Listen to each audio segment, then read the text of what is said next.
Hello there, ladies and gentlemen, and welcome to another episode of CookieCast. Today on CookieCast, it's the Formula One podcast, straight to the apex. Join Mark, James, and Tony as they talk Formula One, funnily enough. That's right, more races have been, more races to come, all the news, and I'm reliably informed there's some juicy news involved here. All the previews, all the reviews, everything you could possibly want from a Formula One podcast, crammed into one tight package. Before we get started, please do consider like, share, subscribe and comment. Leave a review where you can leave a review. Let these guys know that you love their podcast. Share it amongst your friends and family. Anything possible, it all helps. Right, enough from me. Let's hear from these guys. So here we go. This is CookieCast. Straight to the apex.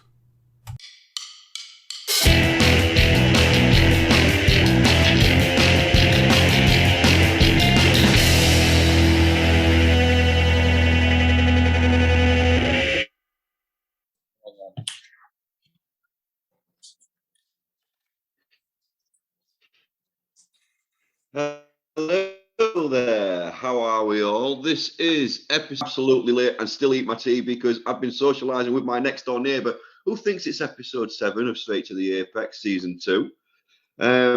As you can tell, because I'm sat here waffling on already like God knows what, I am in the driver's seat this week, your host, James Stainforth, along with my fellow pit crew members, Mark, God, he is so handsome but not quite Ryan Reynolds handsome, Wilkins, and yeah, Tony.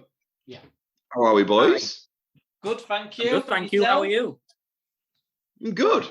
Yeah, real good. And I don't know why. Maybe I'm just a little bit drunk. On a school night? I'm not drunk. Just for the record, not drunk. Good. Beverly. Not as drunk as normal, but I'm not drunk. As always, sounds like an alcoholic. Massive thanks go out to Andy and the rest of the guys at CookieCast. Find us on Spotify, YouTube. Do us on a dodgy stick or something else like that. If you're that tight, you won't even listen to it for free on Spotify. You still want to get it on some kind of dodgy little background thing on some server in Mexico. Whatever you do, just make sure you're listening to us. Share the love. Again, unless you're Tony and you go to Silverstone, and don't tell any of the 479,998 other people that was there who might be fucking interested in Formula One. I mean, your audience were there. I'm gonna, Andy, if you're listening, we want to know if we've had a spike of more than 10 listeners this week, because, like James just said, he had 470,000 to tell, and if we haven't got at least 10, we are having a vote to bin him off. Well, you'll have to find out. We will find out. Andy, please let us know. That's right. So come into next week for episode 14 and see if Tony's still here. We're going with no, he's not.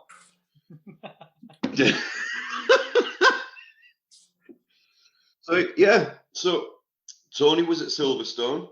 It was a bit of a last minute thing, if I remember right from last week's podcast. What do you think? Absolutely incredible. Awesome, isn't it?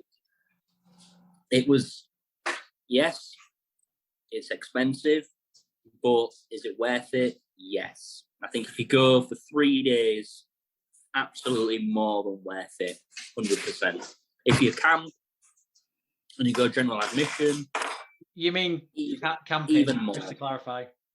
Pardon? You mean camping? Just to clarify. No, yeah. Camping using your tent over 3 nights. Yes. That's absolutely more than worth it. Trust me. Yeah, just incredible. Will I do it again? One day, hopefully, but it's definitely made me want to. Yeah, all of us will. Yeah, definitely. I want to go now next year more than ever after seeing the video call from Tony. We've had this conversation loads. Yeah. But Mark was on the fence. Mark was a little bit unsure. Mark was on the fence as much as me, and I was kind of. My position was forced slightly, but now I've been, I can now say to Mark, because I was very much the same as Mark, and probably many other people that are listening, it's worth it. It's worth it. And little tips here and there, honestly, that will make you want to go. That's absolutely. Grandstand tickets, yes, they're expensive. Bit more expensive. Worth it, 100%. 100%. Like, the amount of stands that me and Beth got into on the Saturday, and if we'd have gone Friday, we could have done even more stands and experienced so much more. But, yeah, incredible. What an incredible week. I've been twice. I went 2 years on the bounce. First time we went, we had the 3 days, but we went Saturday morning, so we did everything through the day. We watched quali. What was really cool was, I'm sure was it the World Cup? I'm sure it was the World Cup, and there was the England game straight after quali, and we was in Stowe. So as soon as Hamilton went over the finish line, he took his pole. Everyone shot out the stands. They went into like the sports event area just behind us, where they had like a massive screen like the one that they had in Hull City Centre. And was all sat there watching the football. Even you probably remember, because as soon as it happened, Hamilton pretty much got out of his car and bolted himself because he wanted to get in to go and watch the football before doing his debut. So we did that, and then the year after, we went again and we just did the day. We were just able to drive there first thing that morning from like Charlie's parents. But yeah, it's awesome, because you think you're just going to go and see like the race or the quali or whatever you're going to do, but it is literally all day. You know, it opens at like 7 or something stupid like that. You've got, you get F2, you get the Porsche races, you get the classic cars, and obviously you get the after parties, everything. Yeah, the concerts. Red Arrows. Yeah. Concerts, loads of food places, there's simulators, there's Cara Delevingne being rude. Oh yeah, we'll get to that. We'll get to that. Oh yeah. But, yeah, definitely. I would definitely do it again next year, maybe. But yeah, definitely in a track. Definitely, 100%. Again, that's what's made me like go away. We got round to like just outside Beckett's, and there was like a queue, like a zigzaggy queue. There's quite a lot of people in like shirts and looking a bit dapper, and I was like, this is a bit of is this just to go like carry on around the track? And then I was like, there's loads of volunteers there, like loads, like every 10 steps, and they're there. And honest to God, Mark, if you'd had a question, they'd tell you straight away, where do I go from here? What's the best thing to do? It's absolutely me. And he went, oh, this line is just for the inner track. And I was like, oh, okay. Because we're waiting to go under the track to then go to hospitality. And as soon as he said that, you could see these people were just a bit like, yeah, straight from Beverly, you know what I mean? They're coming on from just behind Magazine Beckett's, because that's where all the helicopters land and stuff like that. So, Yeah. And at one point, I think it was about 8 helicopters in the air. Yeah. Literally just dropping people off. I wanted to ask you, Beth messaged us and said that we should volunteer. What was all that about? Can you? So, if you volunteer, you get your tickets paid for. Right. Okay. And you're there completely free. You don't get paid, but you're there for free. What? So volunteers in like marshal or steward or like car park no. or what are they called? Something maker, are they? Oh. Event maker. So you don't. You're not a marshal. No. You just kind of stood around the stands and in the stand. You're not like an events person. You're not like one of them people that just literally has got one job and they're on minimum wage. You're not one of them people. The people we met, they're in the 40s, 50s, 60s. They've been Silverstone God knows how many times, seen F1 God knows how many times, telling us stories like they used to live locally, used to come here, years ago into the racing, could give us all kinds of information about the track, about the F1, about racing. And that's how, literally, as soon as we got in, first day, saw one of them and was like, right, what do we do? How do we play this? And she was like, right, this is the track. Take a picture of this map. You need to go here. And she was the one. She went, there's something special about seeing an F1 car going around the track at Beckett's. Yeah. And I was like, okay then. So she was like, if I was you, I would go all the way up to Beckett's, which is about halfway through the track, sit in that stand, and you won't regret it. So we did that, sat there. We sat there for about 4 hours waiting for FP3, and she wasn't wrong. Honest to God, it was the cars that went, how quick they went past. It put all the others to shame. Like, you thought the F3 was fast. Sorry? They pretty much go flat out at maggots. Because you're seeing so many bends, but then because you're so central and so high, you can see the inner track and you can see the first corner, second, third, fourth corner. But then there's TV screens. Honest to God, you get such an appreciation there. And if I ever got tickets, I'd go there. I'd definitely go there. First time I went, I was thinking, well, all I'm going to be doing is staring at an empty track, and like every 1 minute and 20 seconds, I'm going to see 20 cars go whizzing by, and then I'm going to be staring at an empty track again. But it's not. No. At all. There's screens all over the place. You've got the commentary, you get your earpiece. But yeah, Maggots, Beckett's, Cops Corner, and Stowe. I mean, I've always done Stowe. I've always sat in Maggots if I can get in there on like one of the other days when you can just sit wherever you want. And Maggots is, like you said, you can see fucking shit tons. And Stowe, you're just on the back end of like the Angus Strait. But then, like, what was the biggest surprise going for you? Like, what didn't you expect? Apart from the fact that there is all these practice sessions qualifying in the race, because normally you're asleep. But what was the biggest shock? I think the biggest shock was just how quick they go and how quick they can brake and how quick they can accelerate. Like, they had some like hot laps and like F3 cars on the Saturday, and you thought, oh, they're going pretty quick, like braking, like not. You try and think back to like when you drove and race and go karts, and when you've drove to the speed limits within the public roads that we have here, and then the F1 cars get on there, and it's a thing of beauty. It's like, you know, like when you see like a painting or like a graceful image of a horse. It's like that, but they're going so quick, and they're making it look so effortless, and they're turning with such speed, but then they're coming back out and they're going away. Such acceleration, you're like, wow. And that's when I was like, I grabbed onto Beth and I was just like, wow, like, holy shit. But it only got better after that, because then you saw quali and the race, and it just got even madder, like how quick they were going and braking, like, fucking hell. It's really overwhelming, and you take that much in, you fucking sleep really well as well. But yeah, when you obviously you two went to like Long List, and I'm assuming you did as well, Mark. You know, no, I didn't get a chance to go. No.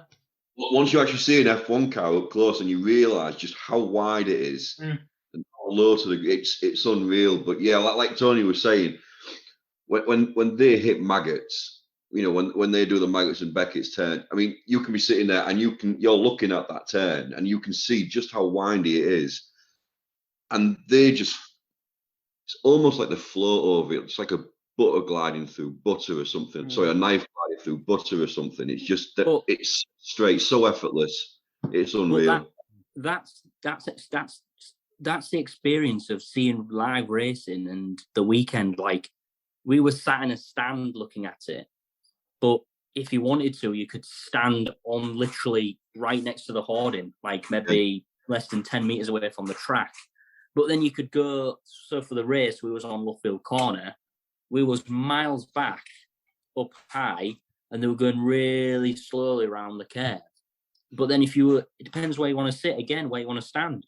A bit more up the track, near Cops, they're flying around that corner at like 150 mile an hour. So it's a different experience depending on where you are. So for quali, we were on, I think it's Chapel, so it was just after the first bend. I didn't like it as much because they're literally, it's like Wimbledon right now. Like they're just whizzing past like that, one after another. But then you can see them kind of brake, go down the shifts. It's crackling, the engine's going mad, and then you can hear them go like fly up again. Just mad. And then probably going back to your question, Mark, standing on the track at the end was just like when we FaceTimed you as well. Like, yeah. I was just like, this is mad. I'm gutted mad because you wasn't on the telly. I've tried so hard. Channel 4, Sky Sports, Ted. I've watched fucking Ted's talk 5 times. When you FaceTimed me, there was obviously Beth showed me Ted walking up and down, and I found that bit on Ted's, and there is a blue shirt, but it wasn't you. It's not me. Oh, that's you, and it wasn't. I'm absolutely gutted. I would have pissed myself though if after all that, you getting in the crowd, it was Beth on the phone to us that was I thought that in the background. That would have been fucking funny. Because the track's cambered slightly. Yeah. So if you stood in the middle of the track, you're actually higher than the person that stood closest. Yeah. The one thing from your video call and what kind of Ted did say on his notebook was they've really designed it wrong with the pits because you can't see the pits because they sink down, aren't they? Obviously, the pit wall, you go down some steps to the pit, so you miss out seeing in the pit garages. Would you say that was right? This is surprising. When you're there, the first corner, the pit exit is actually comes uphill. To coin a phrase from a last podcast. Uphill, up that hill. But the start of the pits is actually on a level of the track. So I thought that was really strange that, again, on Ted's talk, you see it. And when it's Aston Martin's garage is like 2 floors down. It's really weird. Really weird. But what an amazing place. Like, we did grandstand. That was expensive for us. Like, inner track tickets you're talking a couple of grand for the weekend. And then on top of that, one of Beth's, somebody who she works with that's quite high up in wherever she works, they paid for to go on the grid and paddock passes and stayed at the hotel. So you're talking almost 10 grand, more.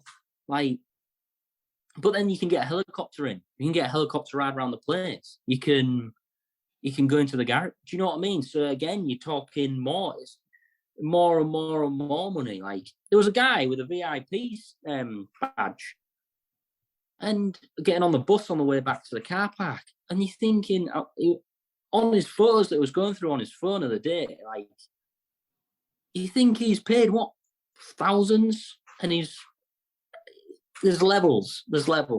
At the end of the day, as long as you're there, you're in a grandstand, you see the race.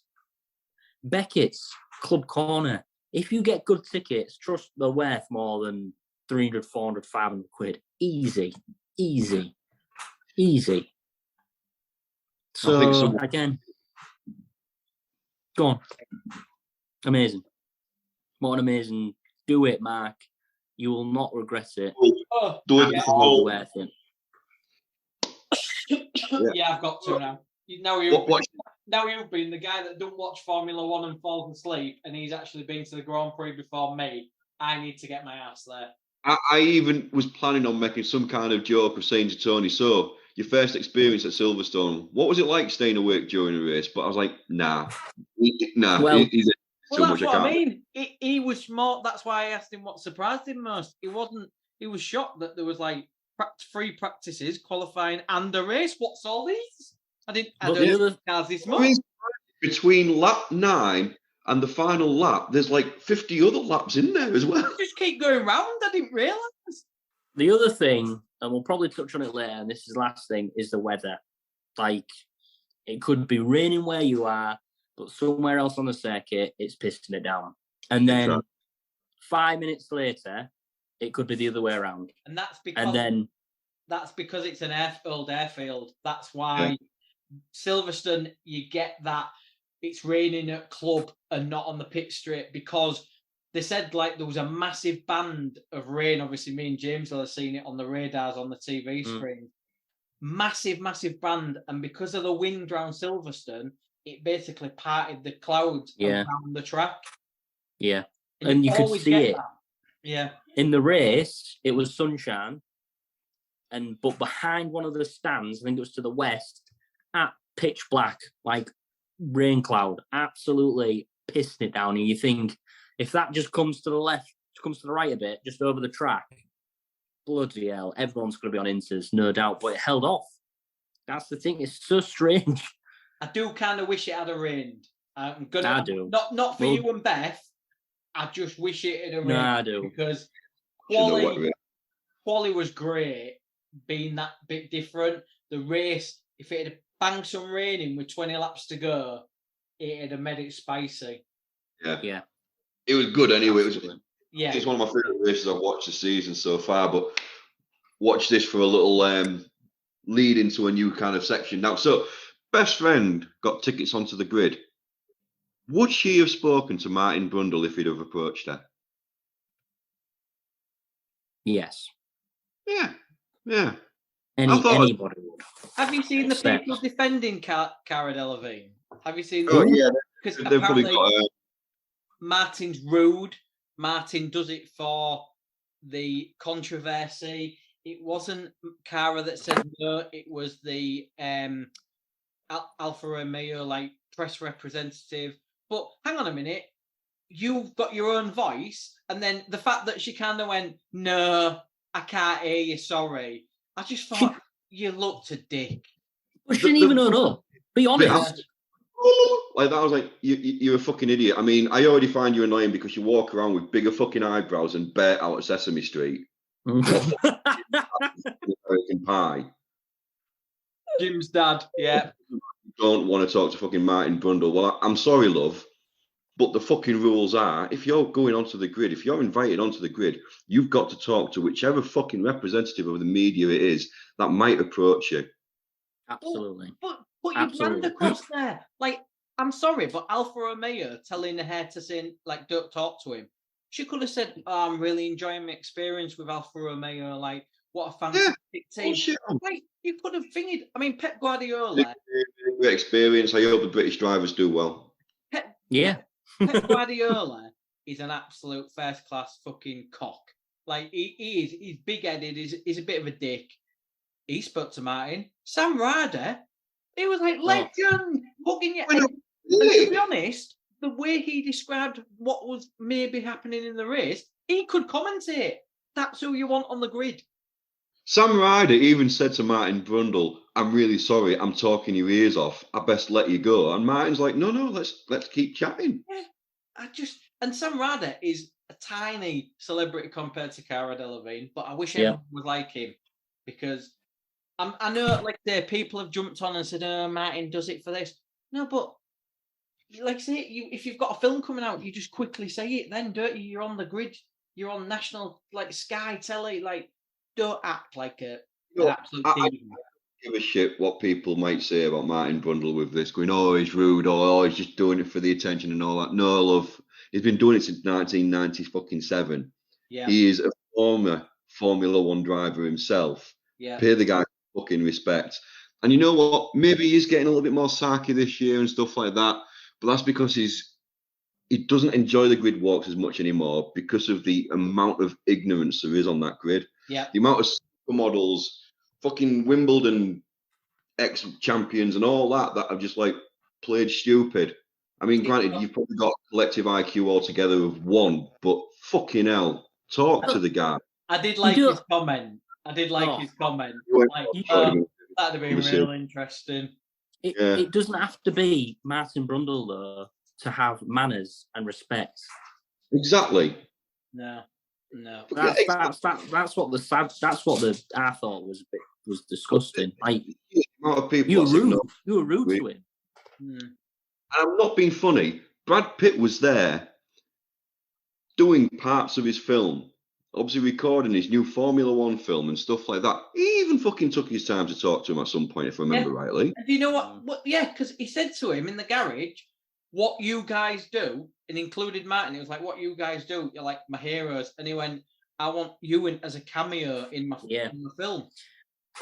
Like, just I don't get it. Yeah, Martin's been there, done that. I mean, would you talk to Sir Sterling Moss like that? Would you talk to Pele? Would you talk to, Muhammad Ali if he was still alive? No. If you're a fan of the sport, if Cara Delevingne is a Formula One fan, you know who Martin Brundle is, so show him some fucking respect. I think Brad being there, there's a bit of... He's happy to be there because I've kind of let him there because he's doing a film. I think there's a bit of like, you scratch my back, I'll scratch your back type. And the cars that they've got for the film were doing their rounds during the day. Yeah, and they look fucking... They were obviously not the same spec, but they were shifting still. You might be in the film because they were filming a lot there. You could have had a Sam straight to the Apex podcast, and that could have been on a massive film. Well, when the film comes out, we'll watch it closely, and if we see someone holding a sign up saying George Russell looks like Woody out of Toy Story, we know it's him. Yeah, we know it's him. Yeah. I haven't got much other breaking news. The biggest breaking news we've got, though, and it literally got announced 4 hours ago, and we've been calling it since fucking episode 1 of this season. Daniel Ricciardo will be driving again at Hungary. He's back. Why didn't he do it last week?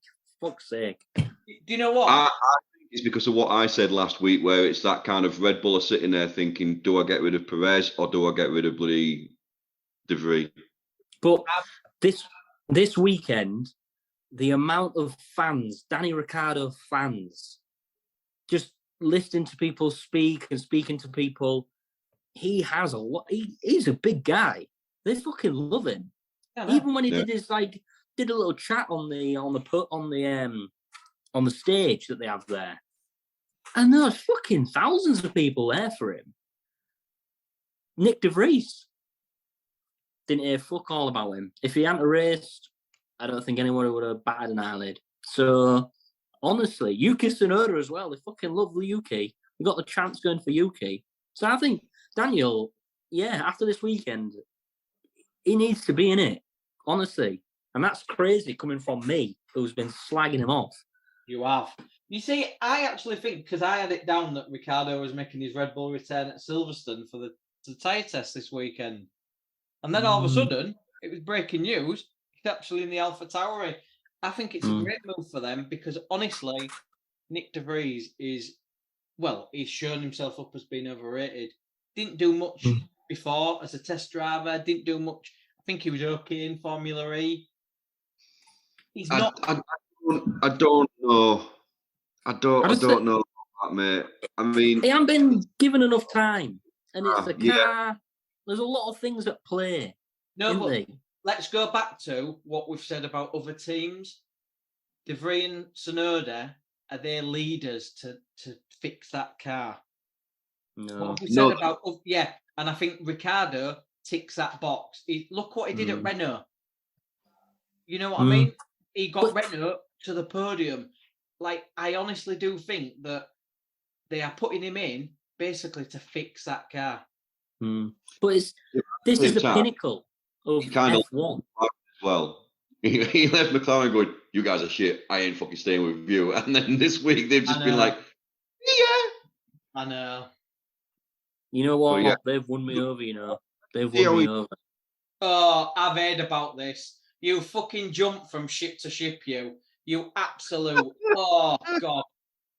You are... I would say the McLaren was the second very close to first supported team this weekend. The amount of orange gear I have seen.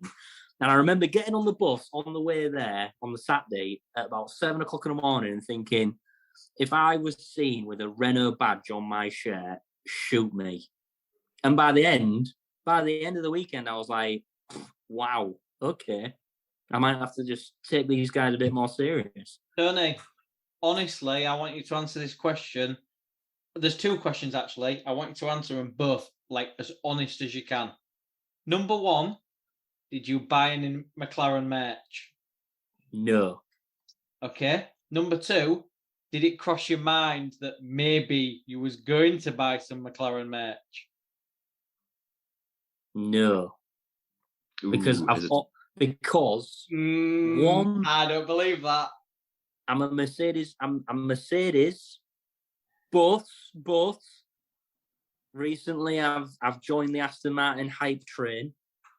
Yeah. So I can't. I'm not spotting anybody else because I'm not an absolute total shithouse. So I'm not going to do that. I might be a knobhead, but I'm not a total shithouse. Team kind of thing. Like, obviously, if we're talking rugby league, I support all Kingston Rovers, but my second team would probably be Castleford. Or something. I think you're entitled to have like a second team. Yeah, but he'd have a third and fourth and fifth team. I don't know. You might as well rugby league's different. Rugby league's different for me. It's Rovers or nothing. Yeah, I am with Tony on that. I am with Tony. It's Hull KR and the rest of them can go fuck themselves. Absolutely. And I really do. I can't actually believe you just said that on the podcast. Like, I'm actually slightly speechless. What? I've just said, so that second question I asked you, mate, do you want to answer it honestly? Because I've just been told you're a liar. Where's this memorabilia from McLaren? Where's my wife? Where's the memorabilia from McLaren? And also about rugby league. 3 weeks ago, he was going to watch Salford.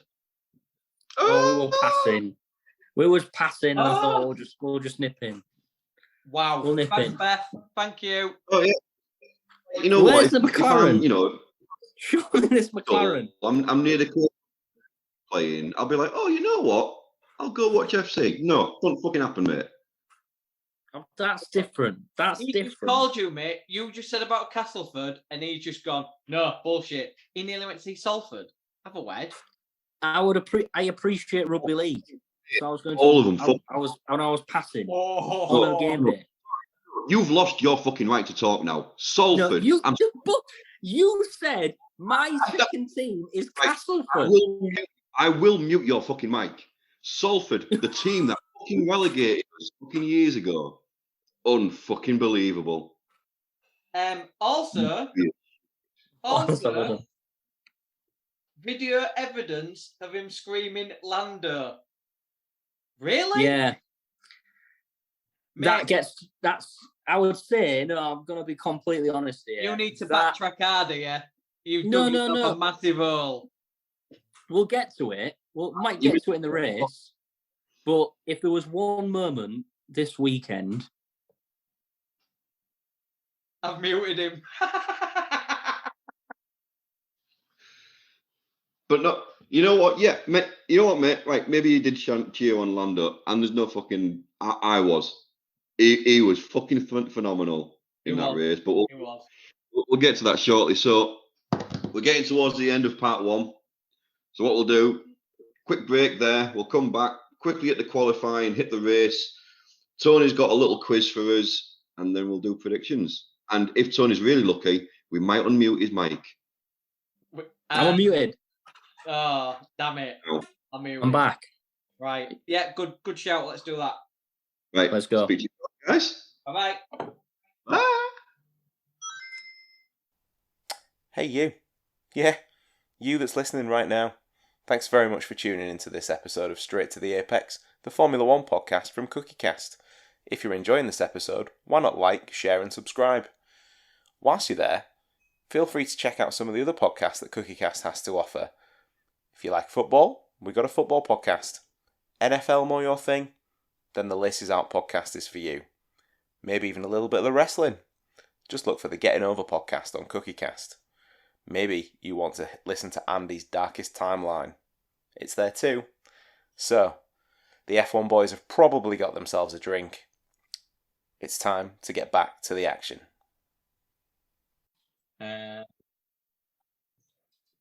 Hello. And we are back. Part 2 of episode 13 of Straight to the Apex. Tony has got a face like Cara Delevingne has been slapped across it multiple times by Martin Brundle. And there's Mark wearing a very old little top there, sponsored by Is that his dad? It's my McLaren top. Yeah. That's yours. Okay. Yeah. It's from when Lewis joined McLaren. I thought I'm a McLaren fan now. Well. What can I say? I'm not gonna lie. I'm gonna take this off now because I'm fucking boiling. So. All that just to prove a point. Is that why your camera was actually off? Yes. Ah, good lad. I like that. It's better than what we do, where we used to put a dressing gown on to try and hide it. That'd have been a better idea, actually. There we are. Just put that there. Look, McLaren. But no, I tell you what, Tony. We'll remember that for the next time a member of the royal family dies. Not again. Stay there. Oh, where'd you go?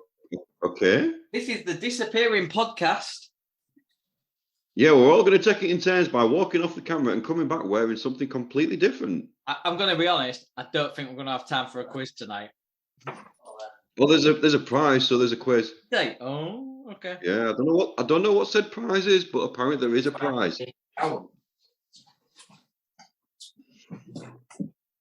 mean, welcome. If Tony hurry up and gets fucking dressed. What a prick. Yeah. Cheers.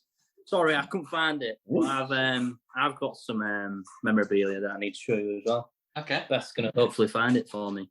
Right. Let's crack on. So, quali. Mm-hmm. Really good quali. Don't have many notes because for some reason I was like, I don't need to make notes. I know everything off the back of my head. I know it was good. I know it was interesting. I know there were some very strange decisions made. I just can't remember all the details. So, what do we got, boys? It was insane. Very close. Really good. I enjoyed it. Really good. I have got down. Obviously, it was a damp track for Q1.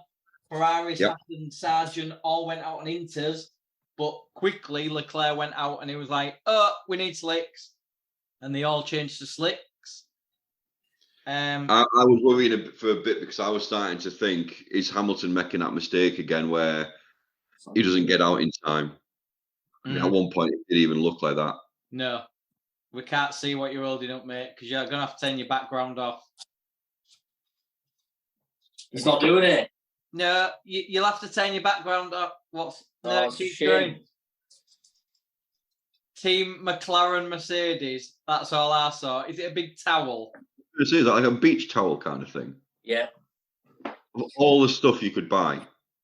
From way back when. I didn't buy it. Oh, right, okay. I was honest. I didn't buy any. Carry on. Get that from? Carry on. No, yeah, I've got Hamilton spun at Stowe. Oh, that was. Yeah. Oh. Did well not to beach the car. How many times have we said on the podcast, Mercedes don't go out, they leave it till last minute? That's exactly what James just said. Yeah. They flew out, and it was like, oh, everybody was like, oh, come on, let's get it. He's the first one to set a time, like, here we go, and then he spun on the last corner. It was it's just not like me to do that though either. Thank God he get it going. Yeah. Because he was in the gravel. Well, they even said, didn't they? If it weren't for like experience and stuff like that, any other driver probably would have been beached. Yeah, absolutely. Yeah, I've got a red flag for Magnussen breakdown, which then put Perez in major trouble, and he literally sat at the end of the pit lane while the red flag was still out. He was sat at the end of the pit lane for 10 minutes. 10 minutes because they had 3 minutes to get through. And well, Perez was Perez again. I mean, Just in how many races now is that where he hasn't actually got through Q1? Did they say 5? I was going to 5. say it's either 4 or 5, if I remember rightly. Yeah, He's in trouble. that's why I was wondering: is it going to be De Vries or Perez? I guess replaced by Ricardo. So, do you think on this? You've literally just reminded me of this. They've put Ricardo in the AlphaTauri because they're going to do what they did when Sainz and Max got promoted. So if Ricardo does well in AlphaTauri and Perez is still struggling, they switch him. That's the excuse. Yeah. That's what's going to happen. Yeah. Wow. You heard it here first. Yeah. What do you reckon? Because we called Ricardo would come back, and a couple of weeks ago we did start saying De Vries going to go and Ricardo's going to fill that spot. So when do we think they'll make that switch? After the summer break. First race back, Ricardo will be back in the Red Bull. That's a good shout. I think, yeah. I think you're right. Let's watch that then. Let's watch Do that. I get space. a bonus 10 points in the predictions if I get it right? Absolutely no, not. Tony loses 10 points. I like that even better. No. Yeah, I That's like that. nice. Yeah. What else did I have? Bottas disqualified for his car failing to provide a No fuel. Yeah. I ran out of fuel. Couldn't believe that. It's like, oh, he's just got through, but his car's not moving. It's like, what fucking hell's going on there? But yeah, runs out of petrol. And China was like, that's really weird because he was going so fast. I was like, yeah, because he was fucking light. Yeah, he had no fuel. Yeah, he's a couple of kilos lighter than everybody else, probably. The only other thing I've got is the Raw when Norris was pole. Norris. And it was a Raw. There was so many memes as well that I've seen, and it's like crowd going fucking, Norris gets pole, and I was like, yes, Verstappen's not fucking pole, Verstappen's not this, and then like 5 seconds later, and it's like Verstappen steals, and then we just started going, oh, okay.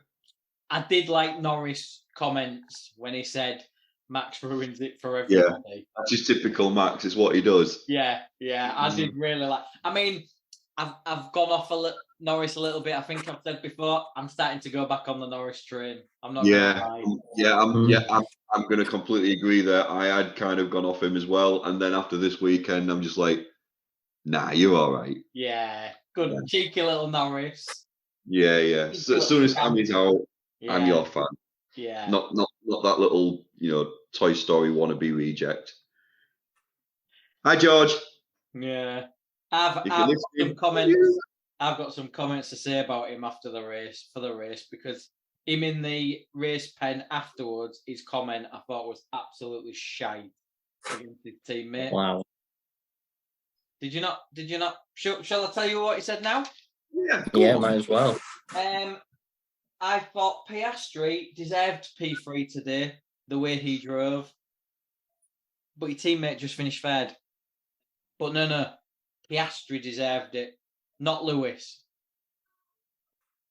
I mean, it'd have been better if we'd have got Cara Delevingne to actually do a fucking talk instead of him, because at least you'd have maybe come out on fantastic race there for Lewis, great for the team, really helped us out in the season, blah, blah, blah. Bitter, twisted, little cowboy wannabe. Just a bit butthead, isn't he, after the race? Because he came off worst, didn't he? So yeah, and Lewis rightly pointed out that a lot of safety cars have gone against Lewis, and George has benefited. Yeah. The one time it goes the other way, Piastri deserved third. Get fucked. Yeah, that. You can think it, but even just for the sake, mate, even if you're thinking it, you've got to fucking represent your team. You've got, you're talking for Mercedes here. If Leclerc finished third, I get it. Piastri was quick. But your teammate has finished third in, let's be honest, a car that, the big upgrades were coming to Silverstone. They didn't work again. But Lewis has put it on third, and you get, McLaren deserved to be second and third. Wrong. wrong. Some of the So, other Mercedes, anyway, that what they've done with the front wing, it looks like it's had some kind of effect. But it's like Lewis has said this week as well. They just need to get that back end sorted out because that's where they're losing the downforce. But yeah, anything else on quali? Just the Raw, really, wasn't it? Yeah, it was a big Raw, and then Perez. I wanted to ask you, was it? Because I mean, we was watching it on TV, obviously, and I mean, Christ, I was going bloody shit crazy at the time. So, and it sounded loud on the TV. So it was just unexpected because it was just everybody was so close, and it was kind of like the track was changing, but the weather was changing. Yeah. It was like at one point, it was like Albon was up there. Yeah, it was. And it was literally the track was changing like minute by minute. Like whoever went out first had to come and do another one because as soon as they'd gone and the rest of the field had gone through, they were going to be at the back. It's that gamble, in it? That kind of, do I go out and get a banker lap and then just hope that the weather changes like it could do, or what? So it was. Yeah. Quali was just crazy. I've got one thing about the Ferraris. So in the pit lane, Sainz was in front of Leclerc, and he was ordered to move aside for Leclerc to switch, and rightly so. Sainz was like, "Well, hang on a minute, I'm one position below Charles, so I'm more at risk." And the team was like, "No, swap." And then out on the track, Sainz, there was lots of cars battling for position and getting into space, and Sainz cheekily overtook Leclerc, and Leclerc come on the radio and said, "Nice one, Carlos." Is there something going on there? Are they not getting on as what we think? We've talked about like the race calls and Ferrari and them asking the question. The strategists always say, "What do you think?" They won't make a decision. What do you think? Yeah, now, there's something going on. Now the drivers are a bit tetchy with each other, aren't they?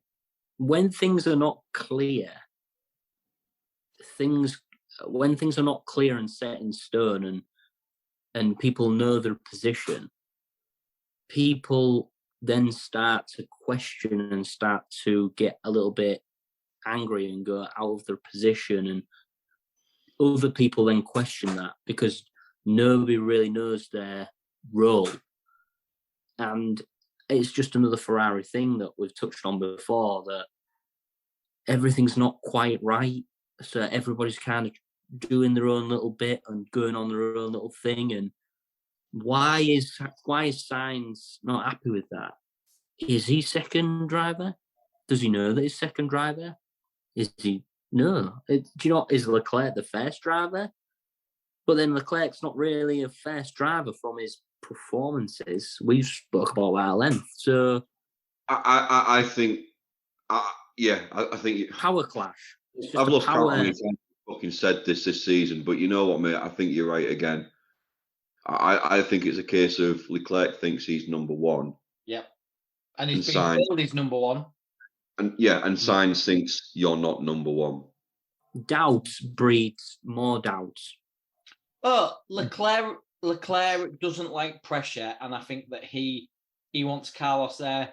As long as he finishes in front of Carlos, Charles Leclerc is happy. When it's the other way around, you can see he's just so defeated on the radio. He's almost like, well, he shouldn't be beating me. He shouldn't be beating me. Like, to swap him in the pit lane like they did, when Sainz rightly was the most at risk. Last year, towards the end, when he started saying, "Please, guys, think about this. Think about the championship." Yeah. He's like, "No, sod off, mate. He's got a fucking podium here. You're after something that you're not going to fucking get anyway." Mm-hmm. Yeah. Yep. It's cracking. So, that was quali. I don't know how much of it we actually spoke about, but if you don't know what happened, you should have watched it. Get it on Sky Plus. Have you got the top 10 there, or? Wow. What? Where am I going? Sky Plus I don't even think that's still Sky a thing. Plus? So, yeah. I know. Wow. Other streaming services are available. Yeah. So the ending of Q3 was Verstappen on pole, as fucking always. Norris in second, Piastri third, Leclerc fourth, Sainz 5th, Russell 6th, Hamilton 7th, Albon 8th, Alonso 9th, and Gasly in 10th. And then 10 other drivers behind them that, well, just weren't that fucking good to even get into Q3, so who really cares? Yeah. So, the race. Mm. Obviously, really good place to start, the beginning of the race. Yeah. I don't know if Verstappen was just a little bit off the mark there, or the McLaren's was a little bit better on the tyres, but he almost got taken by Piastri as well. It wasn't just a case of Norris taking pole. Piastri almost took P2 as well there. It reminded me of the original Top Gun when Val Kilmer's left alone and he's got all the MIGs doing barrel rolls around him. There's like 4 or 5 MIGs. That's how Max must have felt with them 2 McLarens at the start, because Norris got him, like fucking nailed him. And Piastri very, very nearly followed, and he was putting that Red Bull under pressure. Other thing I noticed as well, Verstappen did his usual thing of swerving towards him to try and spook him off.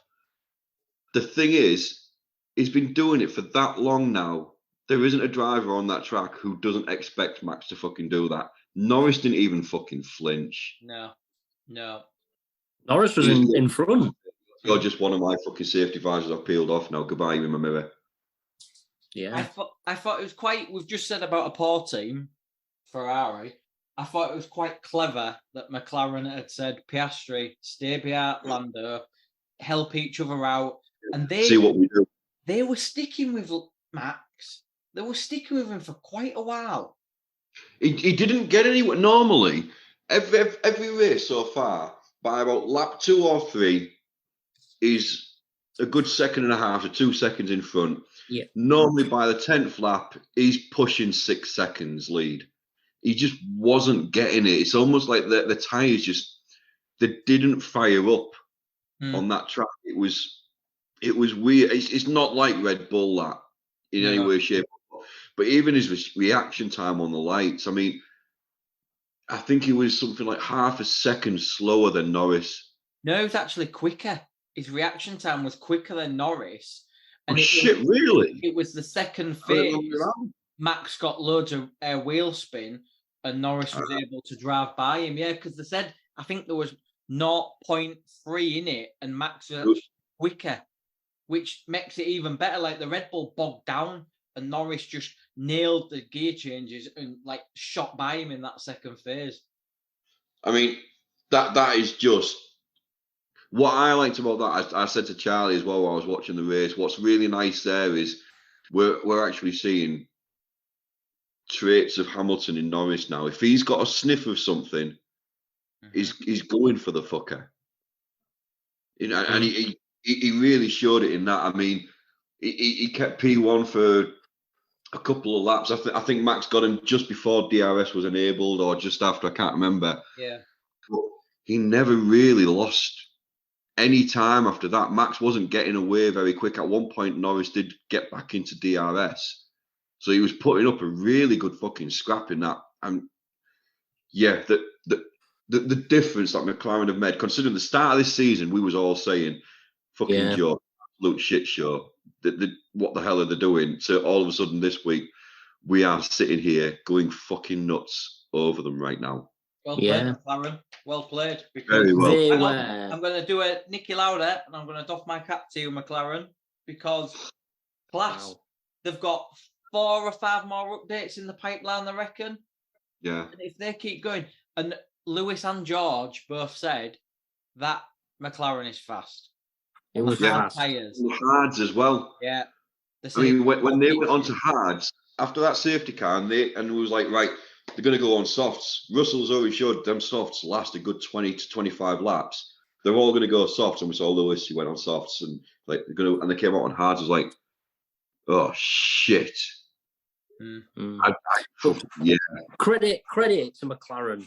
Credit to McLaren. Yeah. I mean, they got it right a lot this weekend, and that tyre change, they got it right again. They got it right. Did it? Like it James didn't look said, right. Didn't look right. Whatever they were seeing in the back, They were right, and they even questioned it. Lando questioned it, and they said, "No, stick with it." And Yeah, he even said, "Oh yeah, cheers, guys."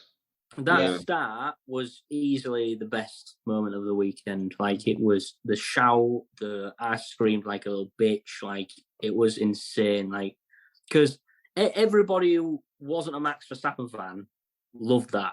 Yeah. And that was pretty much 90% of the crowd. I was cheering the guy on from that first start. As soon as he went past, I was up on the edge of my seat, and I don't think I sat back until about 5 laps in. I love the colour of the car. I just hope this experience of being at the front, now he's got the car, I hope this pays dividends, and I hope he now starts really racing to his potential. I hope he loses this. He's the little boy, the little man in the paddock. Like, I hope people, me included, take him into, like, he is a general good racing driver, and we need to take him and McLaren seriously now. Piastri as well. Let's not forget, he got fourth, and he was racing, and he was catching Hamilton at the end. He was quicker than Norris in that first stint. He was quicker than Norris, definitely. 4 or 5 races ago, we were saying, "Where's this guy? Who is this guy?" Now he's paying dividends, isn't he, for his pedigree? And interesting. I'm just going to be Mr. Negative for 1 second. Mm-hmm. I know we've been here with Aston Martin. Like, you know, someone in this podcast jumped on the hype train. Alonso said we'll be on the podium every race. I just hope that McLaren can sustain it, because, I mean, McLaren are a massive team. They should be nowhere near the back. They should be fighting for wins. Ferrari should be fighting Red Bull, Mercedes, all of them. I just hope that this isn't a bit of a false dawn like Aston Martin was this year. But I think the car looks I don't think that, Mark, I think Aston Martin have done a lot of upgrades, but in the past few races, they haven't. They've kind of stood still. And the pack is coming with more and more and more upgrades. They're not doing where they upgrade and then it don't work and they take it back. They upgrade like, no, we keep going with this. Yeah, I'm going to say, I'm going to be big-headed here. I called this when they moved into their new factory. I did say on another podcast, I did say that they would struggle. You can't say that. They're not going to come back. Aston Martin are gone for this. They're not going to be on the podium unless it was a real freak race. They've been overtaken by McLaren. Ferrari are overtaking them. I think Mercedes have picked them. I honestly think that's them done. They're not going to be anywhere near the podium. Yeah, I can understand what you're saying.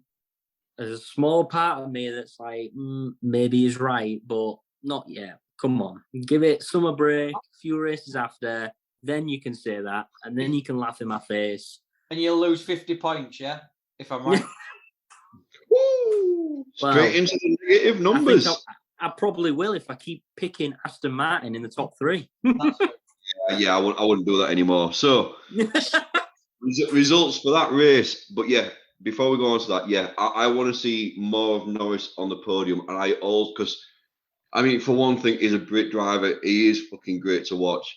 But just the way he does a bottle of champagne is fucking class. Yeah, I love that. All lovey-dovey, and then suddenly smash! Yeah. And he also made Piastri do a shoey, and he did as well after the race. Yeah. So, result. One last thing. The Lewis Hamilton, Lando Norris fight was... I think I will not forget that for the rest of my life, because right where we was. All right, Jonathan Ross. Right where we was. As he came round. Sorry. He came round Luffield, he looked like he had him. But then when they came out of Luffield and round Copse, oh my God, that Lando Norris held on, and I absolutely retracted into my seat and was like, fuck. And the guy next to me was a McLaren fan, and he was just like, whoa, like on top of the world. But this is the beauty of racing. Like 10 minutes before that, it was completely the other way around. I was like, Lewis is on softs. He's going to come and get you. I'm laughing at this guy next to me. And this guy next to me was like, you're right. He's a sitting duck. Why have they done that? Like, gutted. Can I just say as well, Landa and Hamilton managed to race without hitting at the corner. Max and Hamilton did. So for everyone, Hamilton, that was the other thing I was worried about. With them to race, I was like, oh, God, please don't take each other out. I want to see Norris on the podium. I'd love to see you both on the podium. Just stay where you are, for fuck's sake. But if Max Verstappen had pulled up, I don't think I'd ever have gone to Silverstone ever again in my life. Because 1, 2, 3, well, if Russell had potentially maybe passed, there was a lot of maybes, but it would have been a fucking amazing finish. Yeah. So results were Verstappen winning again. Norris in second. Whoop whoop. Hamilton third. Piastri fourth. You know, to a massive disappointment to George Russell. But let's face it, you couldn't even fucking get past fifth. So whatever, Woody. Perez sixth. Alonso seventh. Albon eighth. Leclerc ninth. Sainz 10th. And then another 10 drivers who, let's face it, one of them's now been made redundant anyway. So let's not talk about that anymore. Yay. Sorry. Current standings, if I have this right, Verstappen actually has enough points to have won the fucking the Constructors' Championship on his own. Yeah. Wanker. Yeah. Wow. So yeah, Max is on 255 points. Perez second with 156 points. Alonso 137. Hamilton in fourth with 121 points. Constructors, who would have thought it? Red Bull 411 points. Mercedes in second place with 203. 203 points. There is more than 200 points between first and second place in the Constructors. It's fucking unreal. And Perez has been shit the last few races.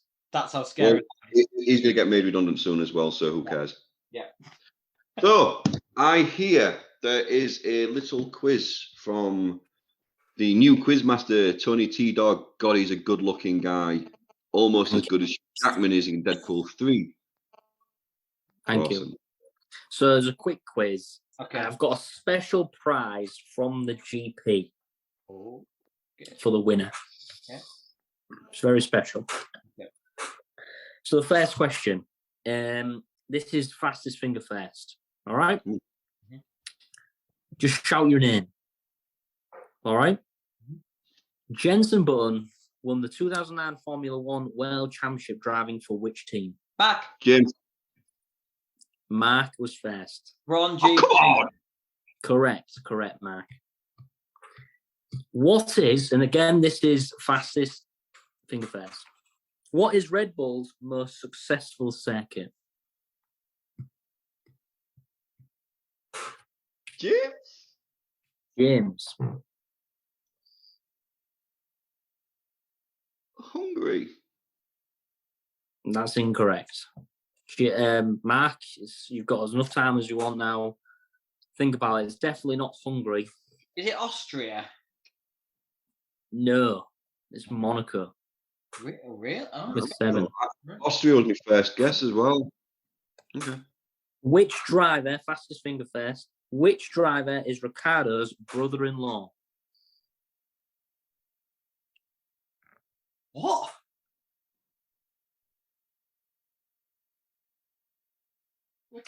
Daniel Ricciardo's brother-in-law? Yeah. In F1? Is he a current driver? Yeah.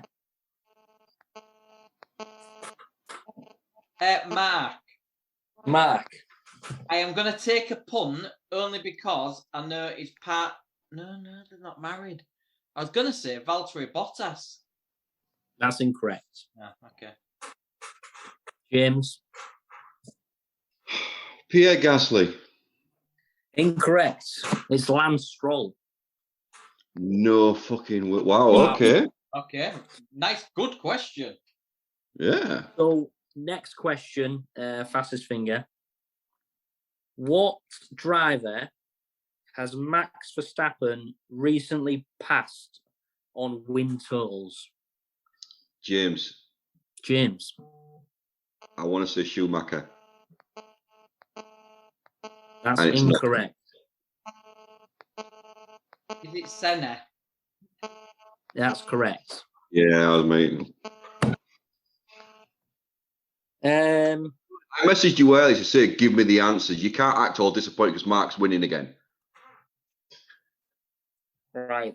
This next question again is fastest finger first. Whoever gives me there's 5 answers. So whoever gives me the most will win. But fastest finger first. 5 drivers have won races in Red Bull. Who are they? Mark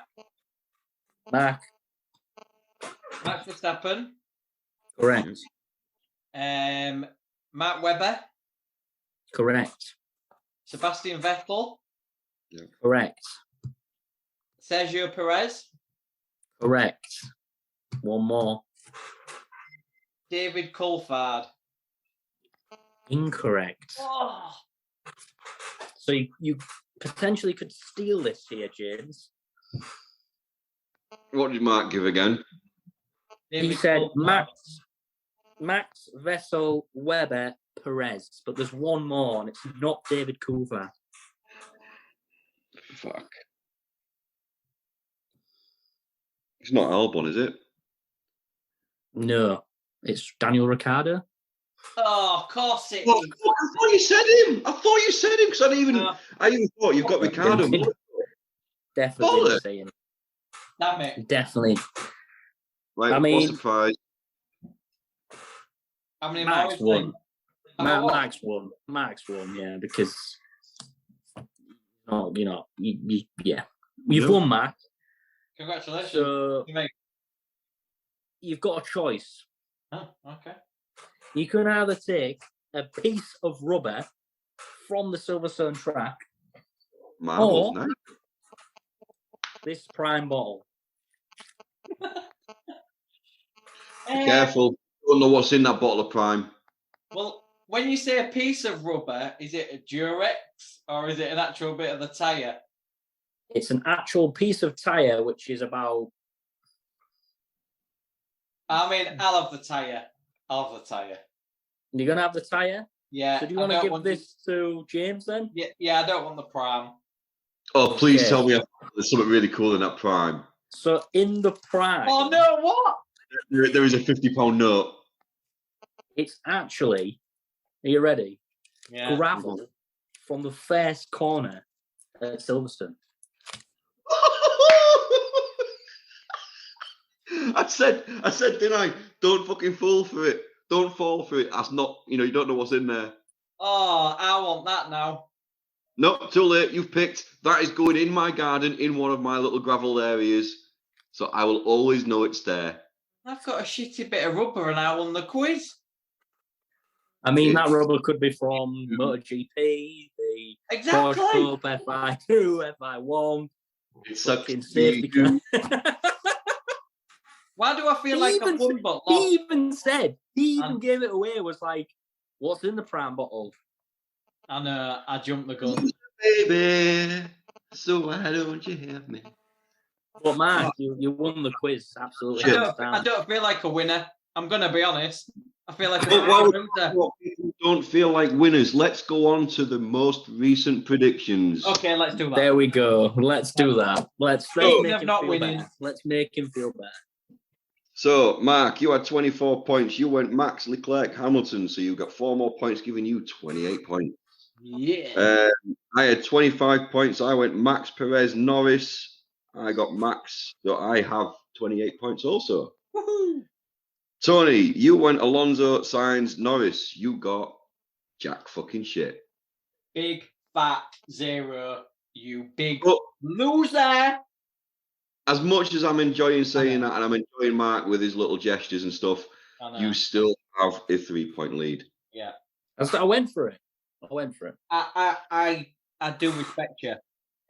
I do respect you. Yeah. I don't you win this week as well. When it comes to the girls, Katie had 7 points. She went Hamilton, Leclerc, Alonso. She's still got 7 points. Charlie, who is just being a rebel like Katie, at one point did actually look like she was going to get all fucking three. Yeah. She was points. Norris, Hamilton, Russell, she got nothing, so she got 10 points. And Beth had 21 points. Fucking unbelievable, that. She went Hamilton, Alonso, Norris, so also got nil points. So, predictions. Our next race is Hungary, between the 21st and the 23rd. Last year, it was Verstappen first, Hamilton second, and Russell third.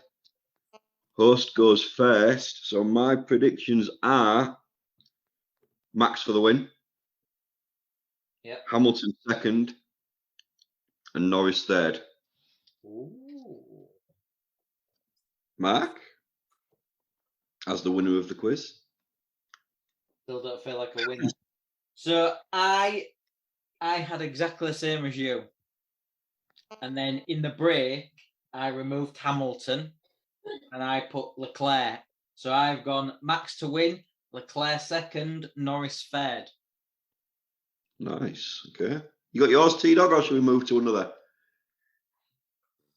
We are running out of...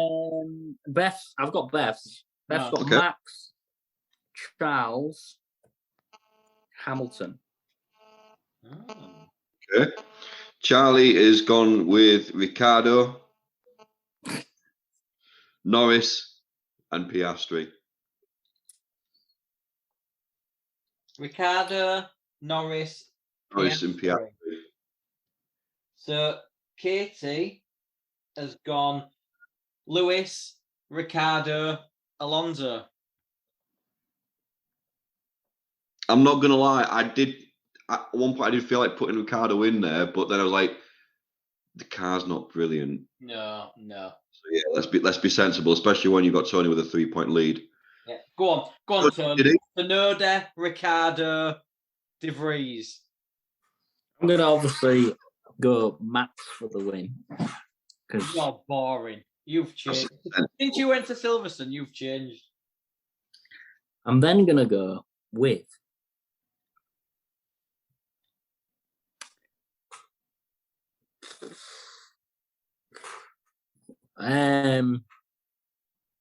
Norris for second. Okay. Third. Or do I? Yes, you do. Third. Third, it's locked in now. Too fucking late. We want third. I was going to go Max, Alonso, Norris. Is that what you're going for? Max, Alonso, Norris. Is that okay? Yeah. And I've changed slightly, but All right. Let's go with it. Alonso, Norris. So we're all expecting Norris on the podium again. I think that'll be good to see. We all know fucking Max is going to be there. I mean, I got excited this week because he did finally hit a wall, which I keep wishing he would. Unfortunately, he didn't fucking hit it hard enough. Damn you, Max. I know, come on. I mean, if you're going to be up there with the GOAT, which is Latifi, with crashing into walls, do it right. I know. Do it right. And on that is the end of this episode of Straight to the Apex, guys. I've been driving this week, James Stainforth. In the pit crew, we've got Mark Wilkins, Tony T-Dog Rawson. Massive thanks, as always, to Andy and the rest of the crew at CookieCast. And like I keep telling you, tell everybody you know. Go to the next race and tell all the other bloody fans that are there, listen to Straight to the Apex. Tell your window cleaner, tell your dog walker. Go across the street and just hit some random guy and say, I'm really sorry, but if you listen to this podcast, you'll forgive me. And hope you get away with it. But yeah, until then, share the love, guys. And lads, I hope I get to see you again soon. Definitely. Bye-bye. You know a bit, guys. Bye. So there we go. What do you think to that? Another one done. Another race gone. Another race to come. Big thank you to the guys for bringing you all the Formula One news and everything else Formula One. Big thank you for watching. Big thank you for listening. If I can just trouble you before you go, please do consider like, share, subscribe and comment. Leave a review. Check out the website, cookiecast.com. There you can leave us an email. You can check out our social media links. You can get in touch with us, with these guys. Any of the podcasts, you can get involved by getting in touch. That's it for this one. Till next time, I'm going to say bye, and I'll see you then. How awesome is that? So awesome. You gotta like, share and subscribe.